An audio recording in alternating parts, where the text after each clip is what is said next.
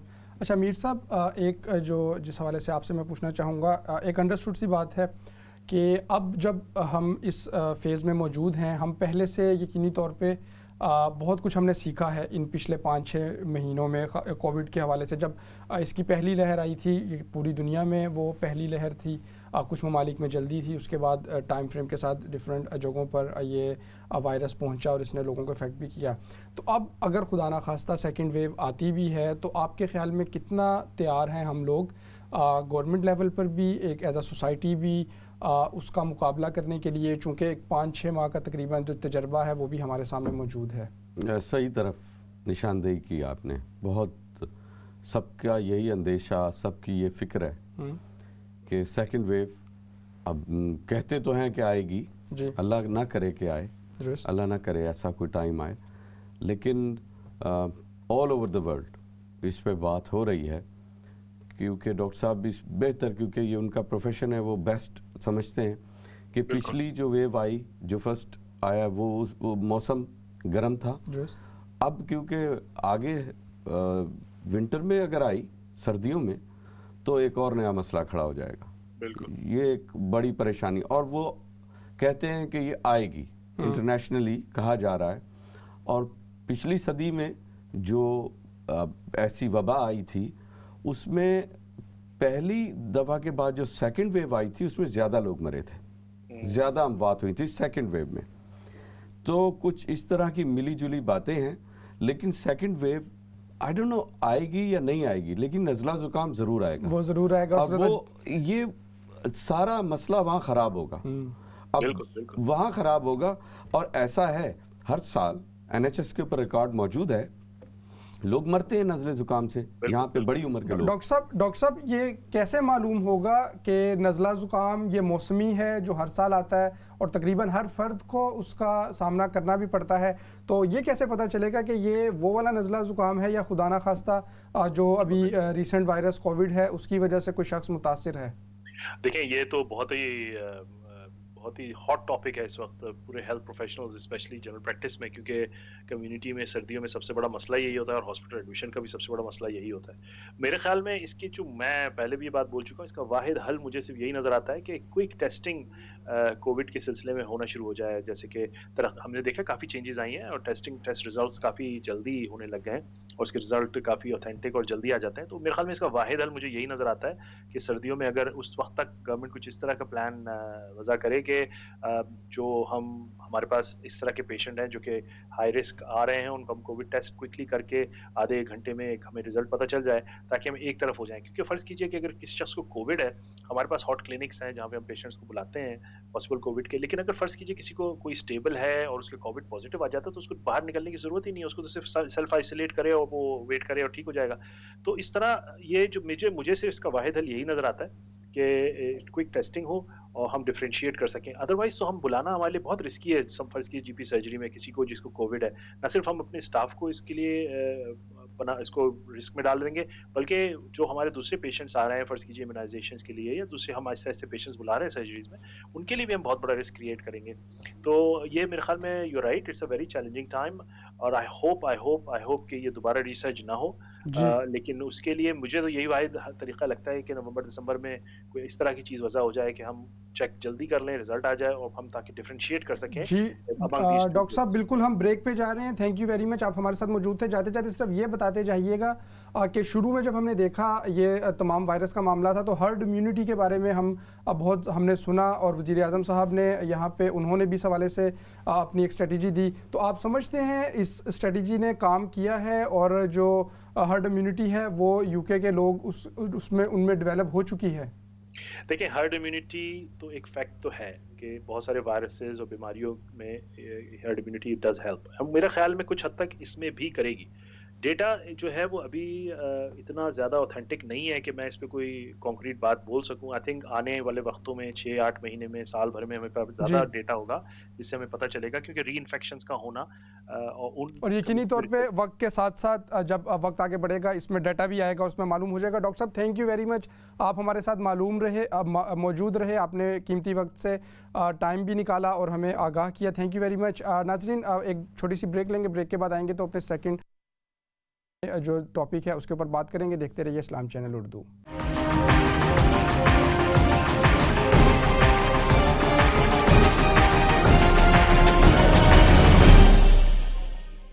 Welcome back ناظرین, programme signature talk پہ ایک مرتبہ پھر خوش آمدید.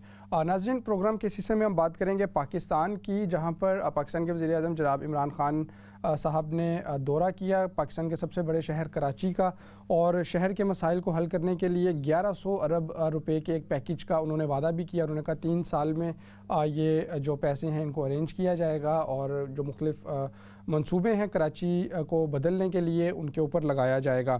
ہم نے دیکھا اگست کے مہینے میں بہت تباہ کن بارشوں میں کراچی میں سیلاب کی جو صورتحال تھی وہ بھی نظر آئی, اس میں جانی نقصان بھی ہوا, مالی نقصان بھی ہوا, اور اس کے بعد یقینی طور پر اور بجا طور پر جو کراچی کے شہری ہیں ان میں غم و غصہ بھی پایا جاتا ہے کہ پاکستان کا سب سے بڑا شہر, پاکستان کی معاشی شہرک بھی کہا جاتا ہے, اس کا یہ حال ہم نے دیکھا. اسی حوالے سے بات کریں گے, اور یہ کہ جو پیکیج کا اعلان کیا ہے وزیر اعظم صاحب نے, کیا ہے یہ پیکیج اور کیسے یہ جو کراچی شہر کے رہنے والے ہیں, اس کے رہائشی ہیں, ان کے دکھوں کا مداوع اس سے ہو پائے گا, اور کتنا پریکٹیکل ہے اور کتنی سنجیدگی ہے اس میں. ان تمام چیزوں کو ہم آج کے پروگرام کا یہ جو حصہ ہے اس میں دیکھیں گے. سید مجتبیٰ صاحب ہمارے ساتھ موجود ہوں گے, اس ہمارے پروگرام کا باقاعدہ حصہ ہوتے ہیں اور پاکستان میں موجود ہیں, اور یہ خاص طور پہ جو بارشوں کے دن تھے وہ کراچی میں ہی موجود رہے, اس کی بھی صورتحال جانیں گے. اور میر اکرام حسین صاحب یہاں اسٹوڈیو سے ہمیں جوائن کر رہے ہیں, دونوں حضرات کا بہت شکریہ. میر صاحب آپ سے آغاز کرتا ہوں. ہم نے دیکھا خان صاحب نے دورہ کیا, ملاقاتیں بھی کی, پیکیج کا اعلان بھی کیا. ان سے پہلے جو چیف آف آرمی سٹاف ہیں وہ بھی وہاں پہ گئے کراچی, انہوں نے بھی مختلف جگہوں کا دورہ کیا.